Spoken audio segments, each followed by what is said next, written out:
Action से भरपूर film Pathan में जबरदस्त परफॉर्म किया। लेकिन एक ऐसा वक्त भी आया था जब किंग खान ने अपने नए अदाकार की बढ़ती हुई शोहरत की वजह से घर से निकलना छोड़ दिया था। जी हाँ, बिल्कुल, वो नए अदाकार थे ऋतिक रोशन। सन 2000 में जब फिल्म कहो ना प्यार है रिलीज हुई तो पूरी फिल्म इंडस्ट्री में ऋतिक रोशन का नाम गूंजने लगा। इस एक फिल्म ने उन्हें रातों रात शोहरत की बुलंदियों तक पहुंचा दिया था। इससे बॉलीवुड के बादशाह शाहरुख खान नाखुश थे, क्योंकि भारतीय अखबार इंडियन एक्सप्रेस के मुताबिक ऋतिक रोशन की फिल्म की कामयाबी से शाहरुख खान की फिल्म फिर भी दिल है हिंदुस्तानी और आमिर खान की फिल्म मेला काफी पीछे रह गई थी। बॉलीवुड इंडस्ट्री में जहां हर जानिब ऋतिक रोशन का नाम लिया जा रहा था, वहां भारतीय मीडिया में ये खबरें आने लगी कि शाहरुख खान की छुट्टी हो गई। सुपरस्टार की जगह ऋतिक रोशन ने ले ली। यहाँ तक कि इंडस्ट्री में शाहरुख खान और ऋतिक रोशन के दरमियान कशीदगी की बातें शुरू हो गयी। शाहरुख खान और भारतीय सिनेमा से मुताल्लिक एक किताब की मुसन्निफा अनुपमा चोपड़ा ने इस कशीदगी का जिक्र करते हुए शाहरुख खान का मौक़िफ़ भी शामिल किया, जिसके मुताबिक शाहरुख खान ने कहा कि ये बहुत गलत है। आप 10 साल का काम छीन नहीं सकते।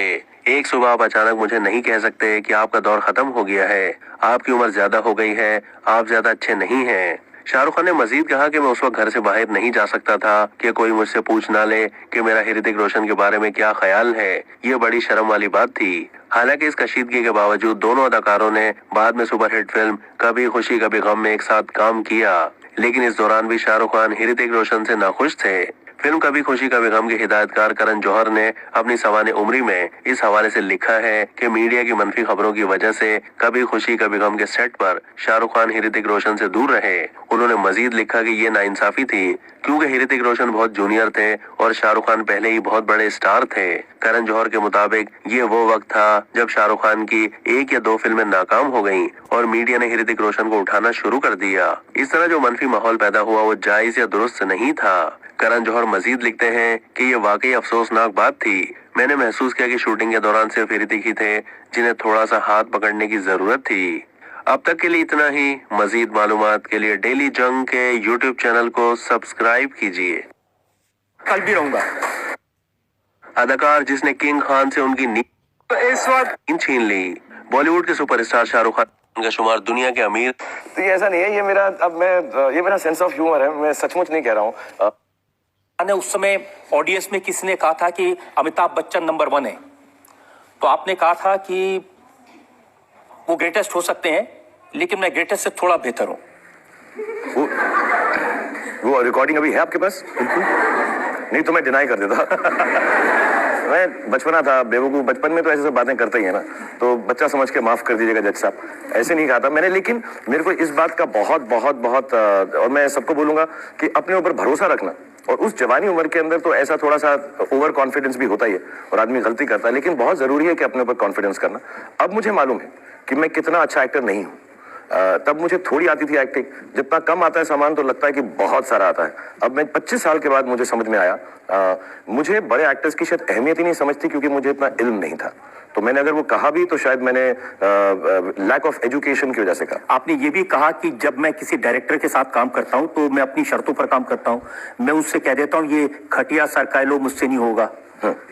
वो तो ठीक है ना, मतलब मेरा मतलब ये है कि खटिया सरकाने की क्या जरूरत है, साथ में लेट जाते हैं खटिया पे। नहीं, मुझसे बहुत सारे काम में मैं बहुत प्यार से काम करता हूँ। अभी भी मेरी कंडीशंस हैं। मैं जो भी डायरेक्टर्स हैं उनको ये बोलता हूँ, यार मुझे प्यार से पेश आना, मुझे डांटना नहीं, वक्त पर मत बुलाना और एकदम बच्चे की तरह ट्रीट करना। तो वो एरोगेंस नहीं है, वो मेरा लड़कपन है। और 50 साल की उम्र में भी मैं बड़ा लड़कू, मतलब लड़कपन वाला हूँ। अभी भी आप मानते हैं कि अगर सबसे बड़ा है तो वो शाहरुख खान है? अब तो दुनिया मानती है। मैं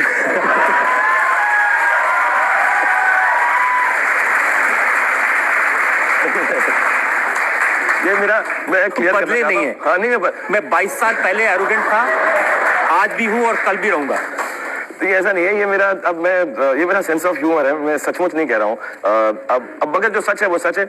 22 साल पहले मैं खूबसूरत था, मैं इंटेलिजेंट था, एरोगेंट था, और अभी भी मैं वैसा का वैसा नहीं।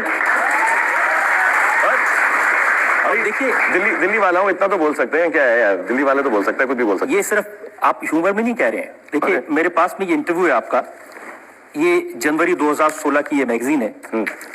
आपने इसमें कहा कि पीपल डोंट अंडरस्टैंड, लोग ये बात नहीं समझते कि मैं दुनिया का 2nd रिचेस्ट एक्टर हूं, दुनिया का। हाँ, ये मैंने दुख से बोला था।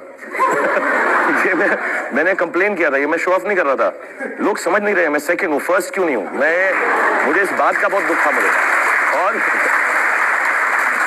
और सच्ची बात यह है कि ये गलत इंफॉर्मेशन है। मैं आपको एक छोटी सी कहानी बताऊंगा कि जब ये न्यूज आई थी तो मेरी फिल्म हैप्पी न्यू ईयर हम बना रहे थे और हम क्लाइमेक्स का सेट लगा रहे थे और मैं खार डांडा एक जगह है मुंबई में हमारे ऑफिस की तरफ, तो मैं गाड़ी में वहां जा रहा था और मेरे प्रोड्यूसर करीम का फोन आया कि शाहरुख सेट लगाने के पैसे नहीं।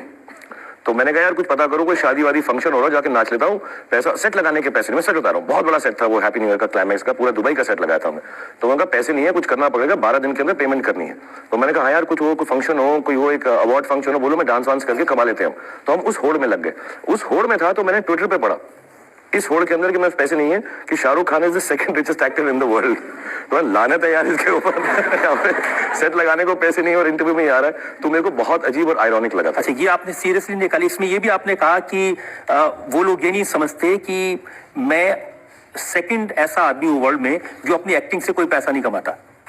मैं एक्चुअली नहीं कमाता हूँ। मैं फिल्मों के लिए बिल्कुल पैसे नहीं लेता हूँ और आजकल तो जैसे लोग समझते हैं मेरी एक्टिंग, वैसे कोई पैसे नहीं देता मुझे एक्टिंग के। बट जेन्युइनली मैं नहीं लेता हूँ। मैं एंडोर्समेंट्स के लेता हूँ, मैं लाइव शोज के लेता हूँ, मैं बहुत मेहनत से काम करता हूँ। लेकिन फिल्मों में हमेशा सब डायरेक्टर प्रोड्यूसर को कहता हूँ आप फिल्म में लगा दो पैसा, फिल्म अच्छी होनी चाहिए। बट जेन्युइनली मैं कह रहा हूँ, मैं ये आप किसी भी प्रोड्यूसर कभी यहाँ आपकी अदालत में जिन्होंने मेरे साथ काम किया वो आपको कहेंगे शाहरुख कभी भी पैसा नहीं मांगता, कहता फिल्म में लगा दो, बच जाए, अगर कमा लो तो दे देना वरना मत देना। और ये सच बता रहा हूँ मैंने पिछले 15-20 साल में किसी से ये नहीं बोला मुझे फिल्म का पैसा चाहिए। लेकिन मैं दूसरे काम इतने करता हूँ और उनसे कमाता हूँ और उनसे खाता हूँ। बड़ा मैं सच बता रहा हूँ, मैं झूठ नहीं कह रहा हूँ बिल्कुल, क्योंकि मैंने अच्छी फिल्में की हैं, बुरी फिल्में की हैं, लेकिन मुझको जेन्युइनली ऐसा लगता है मेरे लिए फिल्म बनाना एक पूजा है, मेरे लिए पार्टी है वो। तो मैं बहुत उसी तरह से, मैं धंधे की तरह फिल्मों में काम करता ही नहीं। बाकी सारी चीजें मैं बिजनेस की तरह करता हूँ, लेकिन मैं फिल्मों में काम जेन्युइनली पैसे नहीं लेकर करता। पब्लिक तो यही समझती है हाँ कि शाहरुख खान जो करते हैं पैसे के लिए करते हैं। बहुत कि ये प्राइस होगा वो होगा। मैं खुद सुनकर, आप किसी भी प्रोड्यूसर, मैं तो बोल के चला भी जाऊं झूठ, आप मुझे हैंग भी कर दो, लेकिन आप किसी से भी पूछ लीजिएगा, मैं हमेशा डायरेक्टर प्रोड्यूसर को कहता हूं मुझे पैसा नहीं चाहिए, आप फिल्म में डाल दीजिएगा। और मेरे को जेन्युइनली ये मेरी क्या कहते हैं उसको, this is my greatest thing that I can do to act in films. तो मैं उससे कभी भी बिजनेस की तरह आज तक एक्टर की तरह नहीं किया मैंने। क्योंकि मैंने सुना कुछ एक्टर तन के लिए करते हैं, कुछ मन के लिए, कुछ धन के लिए। तो शाहरुख धन वाले में है या फन वाले में है? मैं तो यार तन मन धन, फिल्मों के लिए गाना है मेरा, तन मन धन सब है तेरा। ये मैं किसी लड़की के लिए नहीं गा रहा हूँ, फिल्मों के लिए।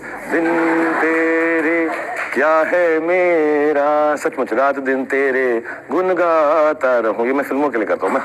मैं तन से, मन से, धन से, अगर मैं ऐसे ही करता रहा तो मैं एक दिन फकीर बन जाऊंगा। सच बता रहा हूँ, मैं सारा दिन मैं फिल्में बनाता हूँ और मेरी जिंदगी का सबसे बड़ा होप ये है कि मैं जो भी फिल्म बनाऊं बहुत ज्यादा लोग देखकर उसको खुशी महसूस करें, कमाई के लिए नहीं। और एक दिन हिंदुस्तान में एक ऐसी फिल्म बनाऊं, मैं बड़ा इस मामले में नेशनलिस्ट हूं, कि ऐसी फिल्म बनाऊं कि दुनिया देखकर कहेगा यार इंडिया के अंदर बेस्ट फिल्में बनती है। तो I want to be part of that, that's my dream.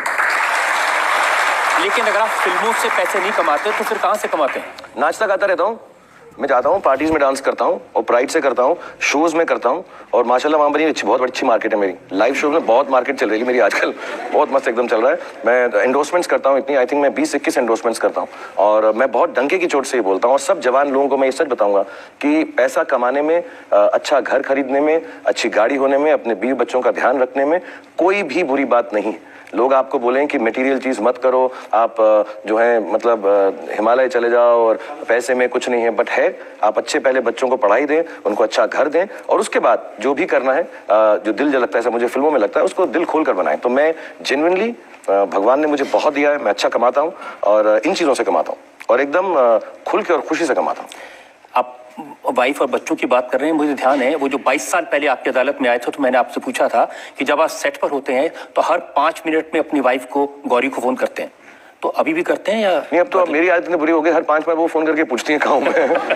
वो तो आपको भी आता होगा, मुझे नहीं सिर्फ। तो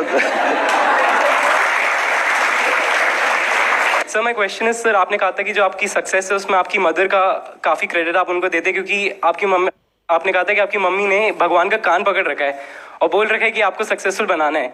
सर आफ्टर 25 इयर्स सर आप सर बहुत सक्सेसफुल हैं, you are the richest actor in the world, you have everything sir. Second sir मेरे लिए फर्स्ट हो सर, आप फर्स्ट हो।